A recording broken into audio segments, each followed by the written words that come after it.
Good evening, everybody. This is Casper from the Tropical Weather Threat Society bringing you our nightly update. And we've got some updates here on Imelda and headed towards Bermuda. We have hurricane warnings currently in effect for Bermuda. Humberto not going to be around much longer. Shear is really starting to impact the system, and its low level circulation is starting to become exposed. So let's get through the particulars here with both hurricanes here. Uh, as of, as you can see with this kind of messed me up because that wasn't there. It said tropical storm down here. Kind of messed me up. I don't. I had to refresh the page there. So again, with both hurricanes and a close-up look of Imelda looks very impressive. As you could see, really starting to consolidate in and around the center of circulation. Definitely a hurricane. Some of those residual clouds still dealing and lingering over portions of the southeastern United States. But the big story is with Imelda, how it is going to be increasing in speed and racing towards the island of Bermuda. It is currently located at 29.4 north, 75.5 west, about 665 miles west southwest of Bermuda, with the maximum sustained winds of 85 miles an hour. Currently moving east northeast at 12 miles an hour, with a minimum central pressure of 978 millibars. There are no changes with this advisory for our watches and warnings, but a hurricane warning is in effect for Bermuda. If we take a look at our hazards affecting land, we are expecting hurricane conditions over Bermuda by Wednesday evening, with tropical storm conditions likely by Wednesday afternoon. Rainfall: 2 to 4 inches of rainfall are expected from Wednesday into Thursday, which could lead to flash flooding. And they've been dealing with a lot of rainfall from Humberto already today. Storm surge. In Bermuda, a dangerous storm surge is expected to produce coastal flooding in areas of onshore winds. The surge will be accompanied by large and damaging waves. We don't have a foot value here for Bermuda, but it's going to be, it would be expected to be pretty significant. And the surf, as we have been saying pretty much all season long, when these storms get out there, please stay out of the water. And I'll show you why here in just a moment. If we take a look at the forecast cone, as you could see, it is forecast to continue to increase in forward momentum and speed and become post-tropical here sometime between Thursday afternoon and early Friday morning. So it will be nice to finally get rid of this, but again, unfortunately, it looks like with such a very, very small area here with the cone and Bermuda dead center of this, it is looking extremely likely that they are going to take almost a direct hit, if not a direct hit. Looking at our forecast spaghetti plots, as you could see, racing out to the northeast and will be pretty much gone here within the next 48 to 72 hours. Looking at our key messages, we have key message number one. Imelda is expected to bring damaging hurricane force winds to Bermuda when it passes near or over that island by Wednesday afternoon or evening. A hurricane warning is in effect for Bermuda. Number two, Imelda is likely to cause large and damaging waves in Bermuda. Number three, heavy rainfall could cause flash flooding across Bermuda Wednesday into Thursday. And number 4, swells and high surf from both Humberto and Imelda are expected to produce dangerous marine conditions and rip currents along much of the east coast of the United States during the next several days. All right, this isn't going to be one of those, up, the storm is gone, everything is going to be good. Mm-mm. No, no, it's not. I wish it was, but that is not the case. The rip currents are going to be extreme, well, potentially for quite a few days. Now, when we get into the forecaster's discussion here for Imelda, I'm going to read paragraph 3. This is going to deal with the overall intensity, and that is kind of the biggest question here for our friends there in Bermuda. The hurricane is expected to be within an environment of moderate or stronger vertical wind shear, but in a favorable thermodynamic environment during the next day or so. An upper level trough to the northwest of Imelda could contribute to strengthening due to baroclinic forcing and upper level divergence while the system nears Bermuda. This could result in a fairly potent, if not an entirely tropical, cyclone passing near the island tomorrow. Later in the forecast period, the global models show the system merging with a broad baroclinic zone over the North Atlantic, and the simulated satellite imagery from these models takes on the appearance of an extratropical cyclone in 2 to 3 days. If we look at its intensity models, we are in hurricane warned territory. So within the next 24-36 hours, we are expecting impacts. And right now, we are looking at least 100 miles an hour there on the forecast. So depending on how this behaves, this could get a little bit stronger. The one thing that I will point out here this evening is that they did not have the mention of a what's known as a sting jet as the storm is making its extratropical transition. That would honestly be a good thing, knowing that this is pretty much bullseye for Bermuda. If we could at least keep it entirely tropical until it gets by Bermuda, that would be the best case scenario. That really would. And then allow it to do its transition as it is exiting the region.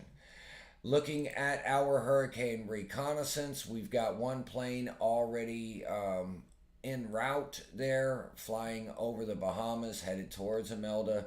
We have another one that is currently in the storm. This one will be most likely returning. As you can see, it has found 980 millibars. The advisory's got just a little bit less there, but not by a lot for obvious reasons. That's what we get here, not what all of the official data is calling for. So Imelda is definitely strengthening. As you can see, there is a good amount of stronger winds here on this southern side. If you look right here and then right here with these purple values, this represents our hurricane force winds at flight level. This area with this lighter purple right here represents category 2 at flight level. So this area here is where the strongest winds were occurring during this particular mission. So it will be interesting to see whether this system actually passes to the north of Bermuda, passes just to the south of Bermuda, or directly over the island itself, because there will be differences in impacts depending on what side the island is looking at. And right now, looking at this graphic, as you can see, these are our hurricane force wind speed probabilities.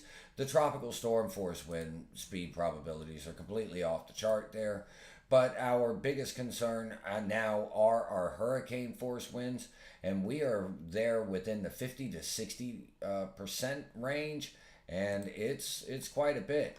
As you can see here, we have a 97% chance of seeing tropical storm force winds, an 85% chance of seeing those 50 knot or 58 mile an hour winds, and now we are up to a 57% chance of seeing those hurricane force winds. And these numbers, advisory after advisory after advisory, continue to increase. And as you can see in the forecast itself, it is right here located in this 36-hour time block. It is soon going to transition over to the 24-hour time block. Once we get it there, these numbers are anticipated to still continue to rise. So, folks, this one out there in Bermuda, please take this one very seriously. Our most likely arrival time of those tropical storm force winds sometime here on potentially Wednesday afternoon, with conditions deteriorating rapidly as Imelda still continues to gain forward speed. Now, our rip currents. You would consider that we have two rather potent hurricanes. One used to be a Category 5, another one's on its way to still intensifying. You take a look at pretty much the entirety of the East Coast is covered in the high risk for rip currents.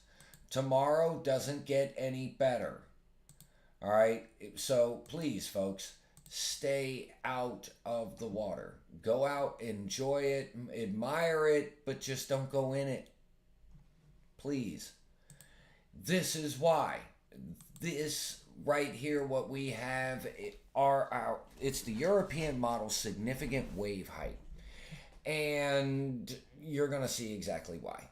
Look, you see all those, steady onshore winds may get a little easier north of the Outer Banks of North Carolina as we get towards this weekend.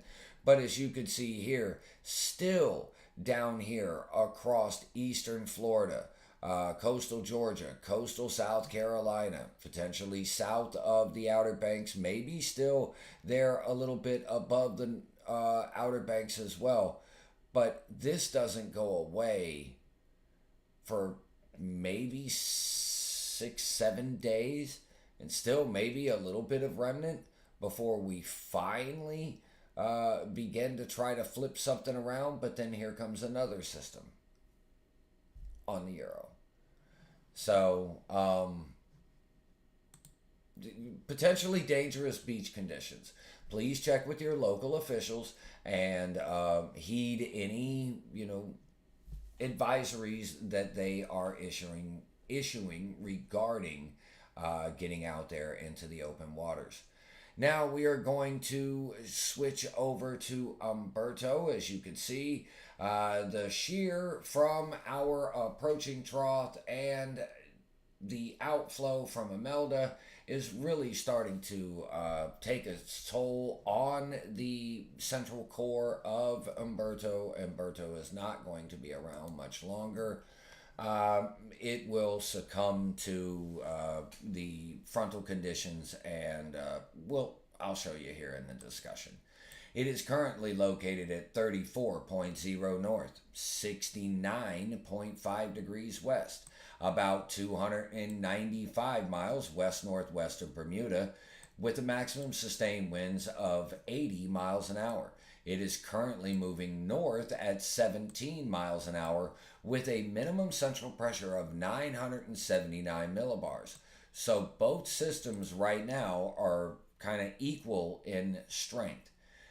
No watches or warnings in effect for this storm due to the fact that Imelda's hurricane watches and warnings superseded the tropical storm watches from Humberto and caused them to be canceled. The bigger threat was coming from the second storm.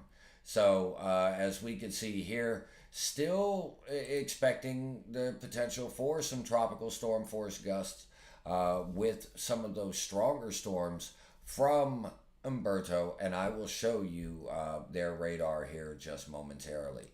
And again, with the hazards affecting land, the surf, stay out of the water. Rainfall, 1 to 2 inches or 25 to 50 millimeters to Bermuda today. I am going to go out on a limb and say that they've probably exceeded that. And I will show you why here momentarily. Looking at its overall wind field as it is turning out, as you can see, still forecast to be a hurricane here early tomorrow morning. But by tomorrow afternoon, this is forecast to become post-tropical and succumb to its to the frontal boundary. So, taking a look here at the discussion, as you can see, within the next 24 hours, expected to be post-tropical. We're not going to go through the entire discussion here tonight, and Bermuda's its wind speed probability chances for tropical storm force winds drop down to 17%. And now, if we take a look at their radar here in Bermuda, as you can see, this large cluster of thunderstorm activity just moved through the island recently. So they did get a good amount of rainfall associated with these heavier showers and thunderstorms and these squall lines. I wouldn't be surprised if they seen some potential tropical storm force gusts here, especially at the airport with these particular systems as they decided to roll through. They do have their public forecast out with the hurricane warning in effect and making sure that they communicate all of the information to their residents there on the island. Please stay safe, folks. All right, jumping off into the models. Here we have our Euro legacy. There are a couple areas of interest that kind of have my attention here this evening. One being right here, along and in the region of right around where Imelda just developed. And as you can see, we've got this out 7 days. There are a couple little areas of low pressure here into the Gulf itself. And if we run this forward to a 10-day period, again, we've got that exact same spot. So that's going to have to be something that we'll just keep an eye on. Maybe a little bit of persistent showers and thunderstorms associated with the stalled out frontal boundary. Either way, we're going to have to keep a watch on it. Also, we've got a small little cluster right in this region here with the probably, I'm going to go out on a limb here and say this, that the last potential threat from the main development region out here into the tropical Atlantic for this year.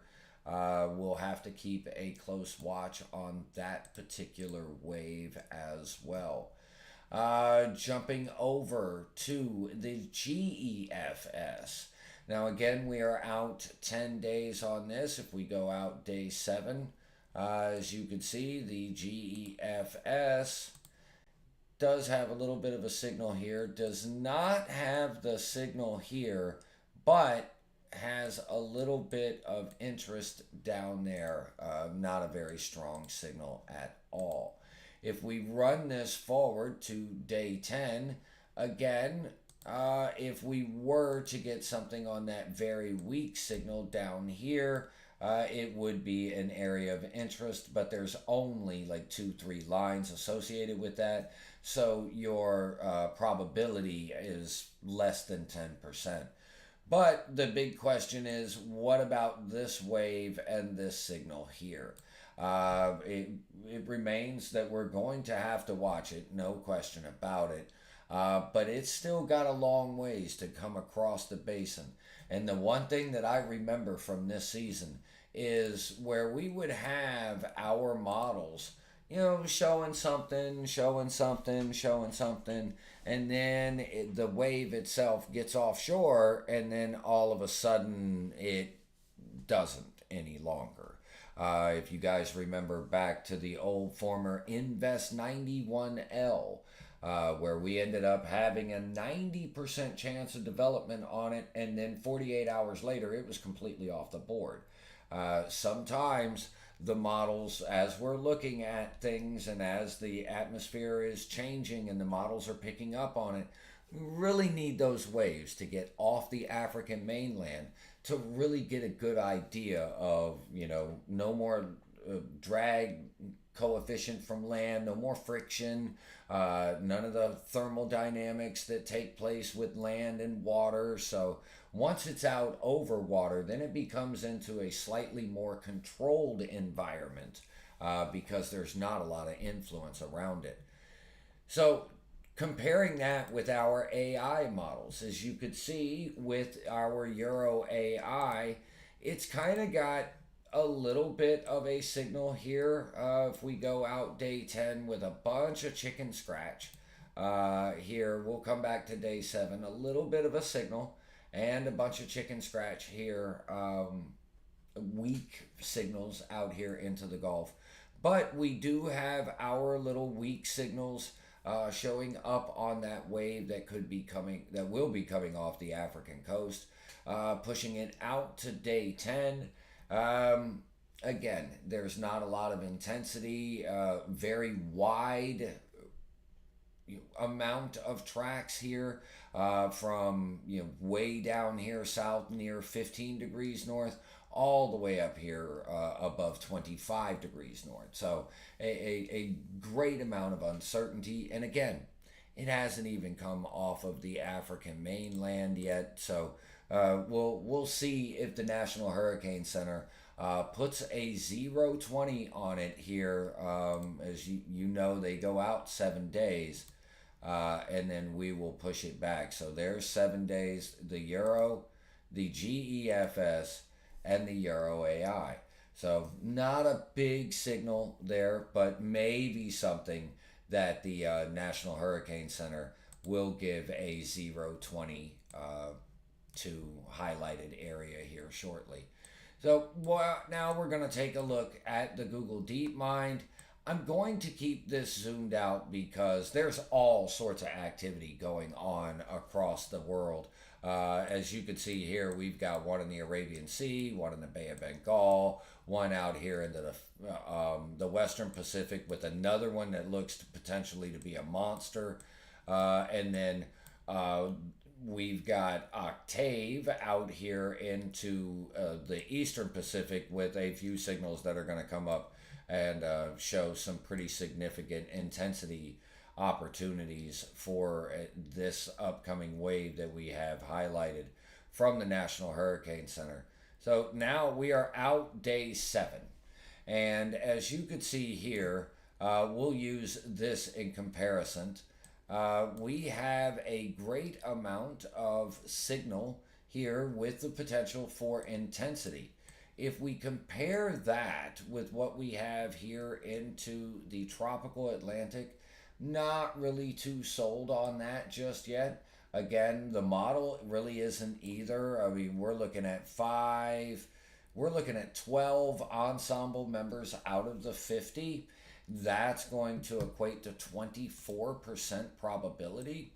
If I put our highlighted tracks on it, it would likely want to curve out to sea if it were to develop. There are a couple more of those ensemble members that if it's a little further south and it becomes a little bit of a low rider, we may have to watch it because it misses its first turn out to the open waters of the North Atlantic. And then it would have to catch its second window. And that's when things get a little bit ridiculous and concerning at that point. what we would like for this to happen is not really to do much of anything at all and just get succumb to the conditions and eventually maybe draw up to the north and pull out to the open waters of the North Atlantic. But again, folks, we're looking at about 24% right there. If we run it forward to, we'll get it to, we'll come to day 9. We obviously got a few more at that point. We'll highlight those, and as you could see, it didn't really change much for these two scary looking ones here off to headed off to the west, and they would have to be considered outliers because, as you could see, the majority of if it were to try to develop, the majority of them want to pull it off and out into the open waters, which, hey, we'll take it. Taking a look at our 850 millibar cyclonic vorticity. This is measuring areas of spin approximately 1 mile above the ocean surface. And we have the Euro on the left and the GFS on the right. We can clearly see both of our systems there. We've got a little area of spin down there in the Gulf. It is not forecast to become anything. It is going to make a trip off to the Eastern Pacific. So as we continue to run this forward, here comes our wave. Here we are out at day 7. The deterministic runs on both of the models do not show much of anything with those waves. But here's where things get kind of interesting. We've got a little area of energy here into the Eastern Pacific on the Euro out day 7. Well, that same area of energy is kind of situated a little bit further to the north on the GFS, which is representative of a Central American gyre. And we know that that's going to eventually occur sometime this year. So if this does turn to pan out, everybody here along the Gulf Coast recommended to check back with the National Hurricane Center at least once a day. Now, we will continue to run this out further, and as you could see, the GFS would and favors dispelling that CAG energy off into the Eastern Pacific, which would be a very positive sign. So, I mean, we would certainly want to take that. But if we do get a Central American gyre to develop, it is recommended to just monitor the National Hurricane Center. Just check back once a day. Check the outlook. If there's nothing there, great. If there is something there, monitor. Because it's about that time of the season to where we get little O20s and stuff like that down there. And the problem with those, they're just really close to home. And sometimes you're certainly not going to get the preparation time that you would if you get to watch it coming off of Africa and coming across the entire Atlantic. And it's going to take, 10, 12, sometimes 2 weeks plus to reach you. You can obviously prepare for that one a lot better than you can for one that would develop, maybe 1,000 miles away and give you about 72 hours heads up in a bad case scenario there. All right, checking into our humidity. Again, Euro on the left, GFS on the right. We have our 500 millibar level on the top 2 graphics. That is representative of approximately 3 to 3.5 miles above the ocean surface. And we have our 700 millibar graphics on the bottom. That is representative of approximately 2 miles above the ocean surface. Now, as you can see, our browns represent our dry air, our blues and greens represent our moist air. We obviously have a lot more drier air in and around 3.5 miles the further you get up into the atmosphere compared to what we see on both models of for the 700 millibar level. But that 500 millibar level is critical. As you could see, there is forecast to remain a decent amount of dry air, but this is where things get a little interesting. We've already seen earlier in the season, I'm going to draw it out on the GFS. We get this trough right here. And I'm going to draw it out on the Euro. We get this trough right here. Similar shape, similar features. You could see it a lot clearer here on the 700 millibar level. We could, at any point in time, get little areas of vorticity that may try to spin up along a washed out frontal boundary. So, when we do get one to hang out or, kind of linger in the region, and this is what the Euro is calling for in some of its quote unquote chicken scratch. So it remains, to be seen. We could get some rather inclement weather or a large burst of moisture trying to roll up into the southeastern United States. So, just let's keep a watch on the forecast over the coming days. We've got, about a month to go before the real threat from hurricane season for U.S. interests really start to decline rather rapidly. Our wind shear. Now, we know this time of year we usually see a subtropical jet feature over the northern portion of the Gulf here along the Gulf Coast states. And as we can see here, that feature is forecast to, remain there a little bit, but not a lot. The GFS wants to favor that particular outcome with maybe a little bit of shear, but it does look to be that we may get a little bit of a regression or a northern motion of some of that shear in the coming week. And with the potential of, little areas of vorticity and low pressure developing there on that. Now, the GFS, we know by looking at our seeds, had a little area of potential CAG, but then rotated that out and pushed it out into parts of the Eastern Pacific with a decent looking trough, and that is a massive amount of dry air and shear that would then try to be injected down here into parts of the Gulf. But if anything could be sitting in this area where this very strong high pressure ridge is sitting, just south of or near Brownsville, Texas. Both models agree.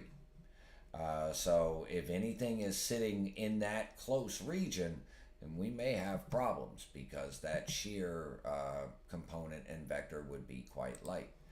All right, looking into Earth Null here this evening, as you can see, both of these systems are definitely connected. Take a look here at the 850 millibar.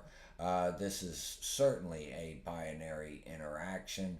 Taking a look at that shear, as you can see, that shear is with Humberto right here. Humberto is quite a bit further to the north, and this is going to allow it to become frontal.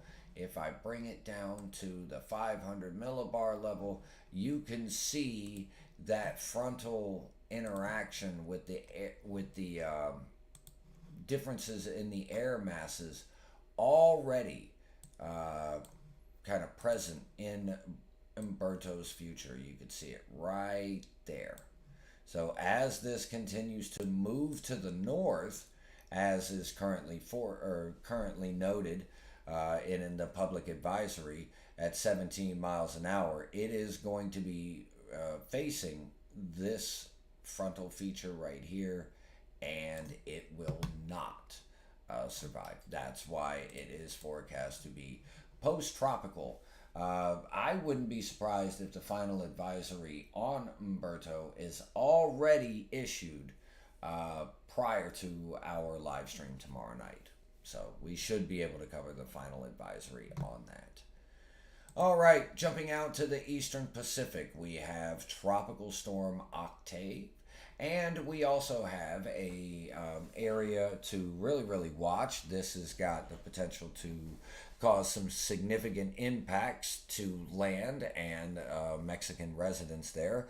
It does not have any development chances over the next 48 hours, but has a 70% chance of development over the next 7 days.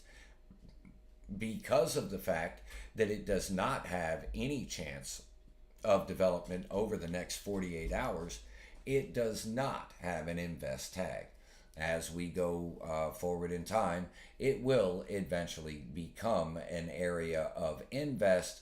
Grab an invest tag, and then hopefully by that time some of the modeling changes on that, and it is not a threat to land. But right now, I'll show you the models in just a second. It doesn't look too overly good. So, taking a look here, we've got former tropical cyclone here.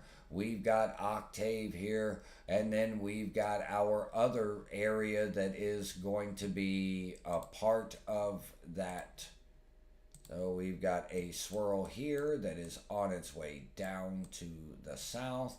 We've got an area of showers and thunderstorms here that is on its way this way. And these two, maybe a little bit of energy from this Gulf spot getting out here into that development zone, where an area of low pressure is likely to form and could become tropical. All right, Octave. We are currently located at 10.2 north, 113.9 west. Maximum sustained winds of 45 miles an hour, moving northwest at 6 miles an hour with a minimum central pressure of 1,002 millibars. There are no coastal watches or warnings in effect and no hazards affecting land. Taking a look at the forecast cone, as you can see, over the next 5 days, forecast to pull a little bit further to the north, turn to the west-northwest, and then get around here around the get around the 120 degree west mark, and then begin to potentially turn northward. Some of the forecast tracks kind of do a little bit of an S with this. Looking at the forecaster's discussion, we are not going to go through this tonight, but what we can see is that through and all the way through day 5, it is expected to maintain, if not strengthen, slowly over those 5 days. So it's something that we'll continue to keep a watch on it. We'll obviously be discussing it for quite a few days. As you can see with the euro going out 7 days here, we do have the potential for that to kind of maybe try to get a little bit of influence associated with the next system. But as you can see here, we're going to have to watch this next system for sure. There is the potential for this to get into portions of populated land and not make it out here far enough to the west to succumb to those cooler water temperatures and more stable air mass. Now, comparing that to our GEFS, as you can see, going out 10 days, we don't have much for a bend back, but we've got some that are awfully close to the coastline and could lead to some peripheral impacts and or pulling northward. Taking a look at the Euro AI, well, that's a completely different story. The Euro AI is quite aggressive with wanting to pull this up and potentially getting a moisture surge or, direct impacts itself into parts of the Baja Peninsula, and then that moisture would then stream up into the southwestern United States. All right, Jumping out to the Joint Typhoon Warning Center out here into the other side of the world. We have 93W there noted on the for the Western Pacific. That one could impact northern portions of Luzon. Folks there in the Philippines would be recommended to monitor that closely. We also have Invest 90A out here into the Arabian Sea. This area of showers and thunderstorms is forecast to head towards Oman. And some modeling does get this to develop into a cyclone itself. Whether it reaches the Middle East there remains to be seen. And then we also have here 91B. B represents for the Bay of Bengal. This is forecast to move northward towards portions of India. So, folks here in India, it doesn't look like it is going to get too overly strong, but heavy rain showers or heavy rains and thunderstorm activity would be associated with that as well. So that's what we've got here for tonight. Like I said, quite a bit of activity. If we pull up DeepMind again and we bring this all the way back, take a look. You've got L's all over the place. So zoom in just a little bit and kind of run that for everybody. As you could see. And it's this, look at this next one out here into the Western Pacific. You know, we're looking at 93W now, and look where that's going. Look where DeepMind has it. And really, really intensifying on approach. That would be a terrible situation. And then follow it up with something like that. With those colors there as well. And unfortunately, the DeepMind has been performing quite well this year. I kind of hope that they're wrong. But they've been more right than they've been wrong. So, unfortunately, for the folks there in China, it looks like your season is not done with yet. All right, everybody, I am going to sign off here tonight. We will be back live here at 6 p.m. Eastern, 5 p.m. Central on Facebook and YouTube. So until then, have a wonderful time, and we'll talk to you tomorrow night.